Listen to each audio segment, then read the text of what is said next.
Detail study बाँकी छ र यहाँहरूलाई जानकारी गराउँ। जति पनि आयोगका प्रतिवेदनहरू आउने यहाँका आउने व्यवस्था छ त्यो हामी प्रतिवेदन यहाँ आउँछ र सम्बन्धित निकायलाई हामी पठाउँछौँ। तर स्टडी गरेर यति मात्रै होइन, खालि रिकमेन्ड गरेर होइन, के गर्नुपर्ने सुधार। अब यो आर्थिक अनुशासनको लागि यो प्रतिवेदन निकै महत्त्वपूर्ण प्रत्येक वर्ष हुने गरेको छ, यस वर्ष पनि महत्त्वपूर्ण छ। तर कहिलेबाट सुधार गर्ने त यो एउटा चिन्ताको विषय छ। जति छिटो हामीले आर्थिक क्षेत्रमा सुधार गर्न सक्यौँ हाम्रो प्रदेश त्यतिकै प्रगति गर्ने छ भन्ने विश्वास मलाई पनि छ र सबैलाई विश्वास छ, सबैको आशा पनि त्यही छ।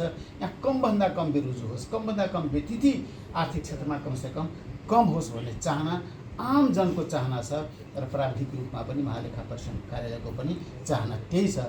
यसलाई पुरा गर्ने हिसाबबाट हामी जाउँ र कतिपय कार्यालयमा केही अब सम्पूर्ण रूपमा यहाँ पालिकाहरू अथवा प्रदेश कार्यालयहरू सबैमा व्यतिथि होला अथवा कुनैमा राम्रो पनि छ भने त्यसलाई उदाहरणको रूपमा अग्रसारित गरेर फलोअप गर्दाखेरि पनि राम्रो होला। त्यस्ता सफल कथाहरू जसलाई हामी भन्छौँ नि त, त्यो सफल कथाहरू पनि यसमा आइदियो भने, डिटेल फर्ममा आइदियो भने अलिकता प्रोत्साहन पनि हुन्छ।